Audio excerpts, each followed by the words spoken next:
So I think that we feel like what our number one positional group strength is for the Atlanta Falcons, right? I mean, I think we all agree that the offensive line is our number one, positional strength group.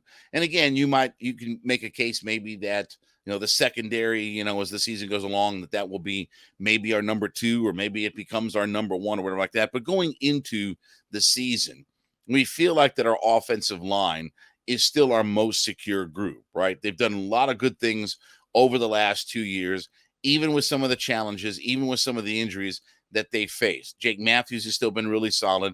Chris Lindstrom is the best interior offensive lineman in the NFL, and Caleb McGarry has had a really nice year. And again, when you put him in the things that he does well, he's outstanding, right? I mean, when he can run block and get his hands on you, he's an outstanding offensive lineman.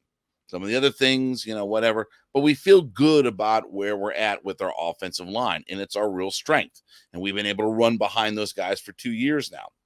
So, what is, for lack of a better term, the worst positional group that we have for the Atlanta Falcons?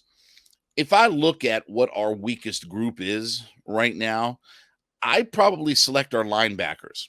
There's a lot of question marks about what our linebacking group is. So it's Ebiketie, Bud Dupree, D'Angelo Malone, Caden Ellis, Lorenzo Carter, Nate Landman, Trey Davis, Troy Anderson. And we've talked about different people in this linebacking group over the course of the last handful of months. Obviously, look, if Ebiketie can become that fire breather off the edge and he can be a double-digit sack guy, then this linebacking core and its perception completely changes. But if we can't find that guy that, again, and because of the defensive style that we play, we can't find that guy that comes off the edge and, is that fire breather, then we're going to have problems and issues, and we're not going to be as good. So look, Ebiketie's a guy who is a real wild card in all of this.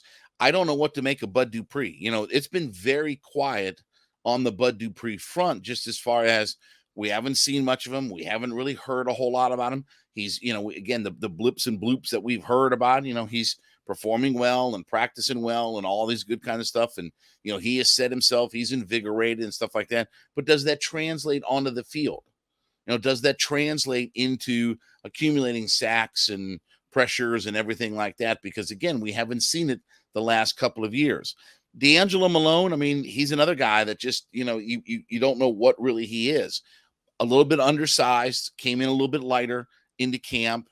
Can he be a guy that gets off the edge? I don't know. I mean, maybe he is just kind of a specialist that they use, to try to get after the quarterback and in situations.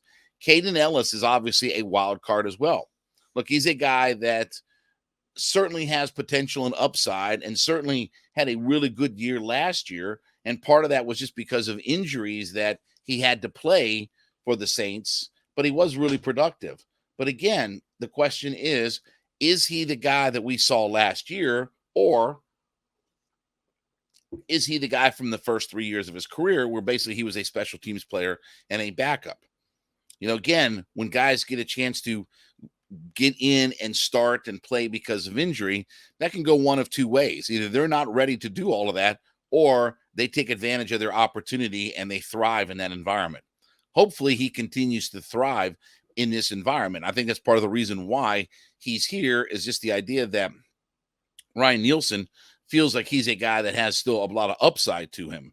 And it is interesting, the fact that, to be honest with you, that the Saints decided to let him walk away and didn't offer him a contract. Or maybe he believes so much in Ryan Nielsen in turning his career around that he didn't want to go any other place than where Ryan Nielsen was. I don't know. I don't know what the real story is, to all of that. Only he knows that. But it is interesting that, look, if he can continue his upward ascent, then we might have something there.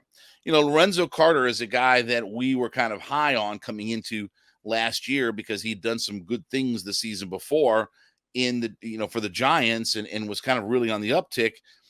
And look, he did some good things. I'm not saying he had a bad season, but I don't know how impactful it was at times for Lorenzo Carter. Nate Landman has had a really good preseason, good training camp Trey Davis, I can't tell you a whole lot, about as far as Tay Davis, I should say, tell you about how much he's really impacted this team. Troy Anderson is also a real wild card because we've talked about the idea of we don't have that high volume tackling guy right now, right? We don't have that guy who we feel like can get you 150 tackles if need be, like the Rashaan Evans or guys that we've had in the past, the Deion Jones and, the Devondre Campbells and people like that, and the Foye Lukens. We don't feel like we have that 150 tackle volume kind of guy. So again, Troy Anderson is a real wild card. So this is an opportunity for this particular group of players to really have an impact and thrive, because I feel like we've got some really good personnel on the front part of our defensive line, our guys right at the line of scrimmage. We certainly are very talented in our secondary, but that linebacker group is really kind of questionable as far as they could really swing the pendulum one way or the other. If they don't have the seasons that we think, that if Caden Ellis and Arnold Ebiketie and Bud Dupree and guys like that don't really have very good or impactful seasons, then our defense may really suffer for it. But if those guys can really step their game up and they can feed off of what this back half of the defense is and obviously our line of scrimmage, then we might have something. So because of that, I look at that group as what may be our weakest positional group right now going into the season. There's a lot of potential and a lot of upside on things, but let's see it first, right? Let me see what these guys can do. Let's hit the ground running and get that linebacking group, because again, that's our edge people, right? That's our players that come off the edge and come around your tackles and stuff that are going to have to end up having to sack your quarterback. Let's see what that group can do. If that group can thrive, now we could be a special defense. Now we could really be a defense that legitimately is a playoff caliber defense and a group that really gets after it and again, can eventually put the quarterback on the ground. All right, as you listen in to Hittin' Hard, make sure that you go in and leave us a comment on whatever podcast platform that you're listening on. Let us know that you're an everyday listener to the show. So we do thank you so much for being a part of our community and letting us, be a part of your listening every day. So let us know that you're an everydayer to the program, listening in 5 days a week.